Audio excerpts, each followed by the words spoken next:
membentuk perjalanan Indonesia. Hari ini kita akan mengulas kembali salah satu konflik besar yang pernah terjadi di negeri ini, yakni konflik Ambon. Bersama saya di studio sudah hadir para narasumber yang akan berbagi sudut pandang mereka. Selamat datang Pak Ivel sebagai perwakilan dari pemerintah. Ya, saya merasa sangat senang untuk bisa diundang ke dalam talk show bicara tentang bangsa ini. Terima kasih sudah datang Pak Ivel. Kami juga mengundang Pak Richard yang merupakan tokoh masyarakat di Ambon. Senang bergabung sore ini. Dan Ibu Davina yang merupakan salah satu korban selamat dari konflik tersebut. Terima kasih, senang sekali bisa berbagi di sini. Kembali ke Pak Ivel, bisa dijelaskan seperti apa latar belakang dari konflik Ambon? Konflik ini sebenarnya merupakan akumulasi dari ketegangan panjang antara dua kelompok masyarakat, yaitu kelompok Muslim dan kelompok Kristen. Konflik ini terjadi di wilayah Maluku, tepatnya di kota Ambon. Meskipun selama bertahun-tahun mereka hidup berdampingan, ada ketimpangan dalam akses terhadap sumber daya, ekonomi, kekuasaan politik, hingga kesempatan sosial. Setelah reformasi 1998, suasana politik nasional menjadi tidak stabil, dan ini turut memperkeruh situasi di daerah. Lalu, pada tahun 2001, sebuah insiden kecil, yakni kematian seorang tukang ojek bernama Darkin Simon, menjadi pemicu yang menyulut konflik besar. Jadi peristiwa itu sebenarnya hanya menjadi percikan dari tumpukan masalah lama. Betul sekali, konflik ini bukan hanya sekadar soal perbedaan agama, tetapi juga ketidakadilan sosial yang sudah lama dirasakan oleh kedua belah pihak. Baik, beralih ke Pak Richard, bagaimana suasana di lapangan saat konflik itu terjadi? Setelah insiden itu, suara bom pun menggelegar di seluruh kota, dan kota Ambon pun dipenuhi asap dan hujan puing. Dan kelompok-kelompok Islamiyah pun mendeklarasikan perang jihad. Dan setelah itu, warga-warga Ambon pun saling curiga dan terjadinya bentrokan fisik dan pelemparan batu dan penembakan dan juga bahkan pembakaran rumah ibadah. Dan akses jalan terputus, tapi darah terus mengalir dan badan pun menjadi makanan bagi anjing.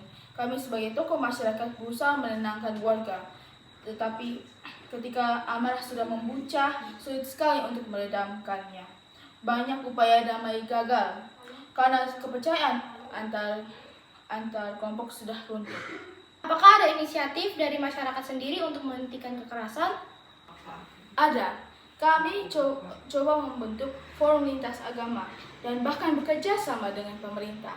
Tetapi sayangnya kepercayaan publik pada tokoh pun mulai memudar dan sebagian dari kami itu dicurigai untuk berpihak. Dan akhirnya ya banyak inisiatif untuk damai itu tidak mulus. Beralih ke Ibu Davina, kan Ibu merupakan salah satu korban selamat. Apa yang Ibu alami saat itu? Itu adalah masa yang sangat dramatis. Masa itu dimana saya dan keluarga saya harus mengungsi, dan juga saya kehilangan teman, tetangga, sahabat, dan saudara kandung saya sendiri. Saya juga masih ingat betapa susahnya untuk mendapatkan makanan dan obat-obatan karena distribusi bantuan pun masih terganggu. Jalan terputus dan karena ada pemisahan wilayah berdasarkan agama, bantuan sulit untuk menjangkau ke semua pihak secara merata. Apa yang paling membekas dari pengalaman Ibu? Selain kehilangan, ada rasa takut yang membekas dan kehilangan rasa percaya pada orang lain, bahkan pada tetangga dan teman saya sendiri.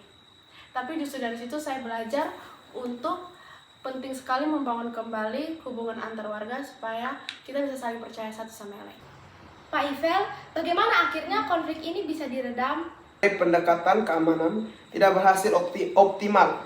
Kami menginisiasi pendekatan damai pada Februari 2002. Kami mengundang perwakilan dari dua belah kelompok ke Manilo, Sulawesi Selatan. Di sana selama 3 hari mereka menyampaikan pemikiran mereka dan akhirnya sepakat untuk menandatangani perjanjian damai Malino II. Proses ini dipimpin langsung oleh tokoh-tokoh nasional seperti Bapak Yusuf Kala dan Bapak Susilo Bambang Yudhoyono. Kami pihak pemerintah memilih 69 perwakilan dari kedua belah pihak, 35 dari komunitas Muslim dan 34 dari komunitas Kristen. Apa yang dilakukan setelah perjanjian itu?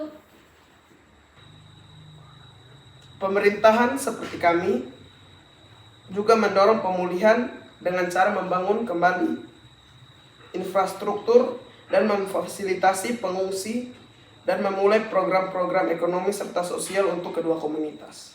Kembali ke Ibu Davina, setelah konflik selesai, apakah Ibu merasa kehidupan perlahan kembali normal? Butuh beberapa saat untuk memperbaiki, tapi iya, rekonsiliasi tidak mudah. Tapi sangat berdampak penting. Banyak warga yang ikut program pelatihan lintas agama, anak-anak kembali sekolah bersama, dan kami belajar untuk saling mendengarkan satu sama lain. Saya sekarang aktif di komunikasi perdamaian karena saya tidak ingin generasi setelah saya mengalami hal yang sama seperti yang saya rasakan. Pak Richard, apa yang bisa dilakukan ke depan agar konflik serupa tidak terulang? Itu kuncinya. Dan ketika distribusi kekuasaan, ekonomi, dan hak-hak sosial itu berjalan adil, maka ketegangan itu akan berkurang. Dan kita juga butuh edukasi lintas identitas sejak dini, dan supaya generasi muda itu tidak tumbuh dalam kebencian. Dan yang paling penting, membangun komunikasi yang jujur dengan kedua pihak, antar semua pihak. Terima kasih kepada Pak Ivel, Pak Richard, dan Ibu Davina. Semoga pengalaman ini menjadi pelajaran berharga untuk bangsa kita agar tidak terjadi lagi. Sampai jumpa di episode bicara tentang bangsa selanjutnya.